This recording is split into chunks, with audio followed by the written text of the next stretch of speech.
Hi friends, 2024 সালটা অত্যন্ত ঠান্ডার মধ্যে দিয়ে শুরু হলো। কিন্তু 2023 সালের অনেক ঘটনা এমন ঘটে গেছে যেটা মোটেই ঠান্ডা ছিল না।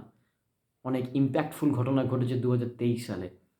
যেরকম তুর্কি এবং সিরিয়াতে ভয়াবহ ভূমিকম্প ঘটেছে 2023 সালে, যার ফলে প্রায় 67,000 মানুষের মৃত্যু হয়েছে। রিক্টার স্কেলে এই ভূমিকম্পের মাপ ছিল প্রায় 7.7 থেকে 7.8। অসংখ্য লোক বাড়ি ছাড়া হয়েছে, আহত হয়েছে। দ্বিতীয় একটা খুবই মর্মান্তিক ঘটনা ঘটেছিল টাইটান নামে একটা ডুবোজাহাজের সঙ্গে। টাইটানিককে দেখতে গিয়ে প্রশান্ত মহাসাগরের অতলে তলিয়ে গেল টাইটান। প্রশান্ত মহাসাগরের প্রায় 12,000 ফিট গভীরতায় টাইটানের ধ্বংসাবশেষ পাওয়া যায়।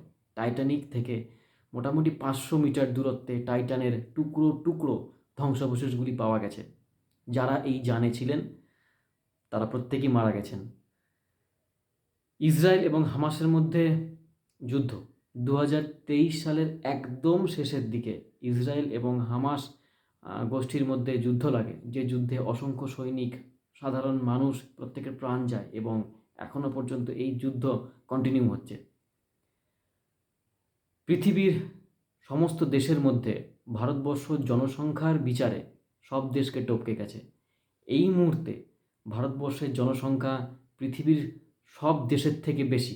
2023 সালে প্রকাশিত রিপোর্ট অনুযায়ী ভারতবর্ষে এস্টিমেটেড পপুলেশন হলো 142.87 কোটি এবং চায়নার পপুলেশন হলো 142.52 কোটি। ভারতের আগে চায়নার কাছে বা চীনের কাছে এই তকমা ছিল, যেখানে চীন ছিল পৃথিবীর সব থেকে বেশি জনবহুল দেশ। বর্তমানে ভারতবর্ষ পৃথিবীর সব থেকে বৃহৎ জনবহুল দেশ। এটা কিন্তু 2023 সালে ঘটেছে। 2023 সালে ভারতবর্ষ আরেকটা বড় সাফল্য পেয়েছে, চন্দ্রযান-3কে চাঁদের দক্ষিণ মেরুতে পাঠিয়ে এবং সফল অবতরণ করিয়ে। হ্যাঁ, ভারতবর্ষই হলো পৃথিবীর প্রথম দেশ যারা চাঁদের দক্ষিণ মেরুকে বিজয় করতে পেরেছে, চন্দ্রযান-3কে পাঠিয়ে এবং তার সফল অবতরণার মধ্যে দিয়ে। এরকম আরও অনেক ফ্যাক্টসের জন্য এই চ্যানেলটাকে লাইক, শেয়ার এবং সাবস্ক্রাইব করবেন। Thank you.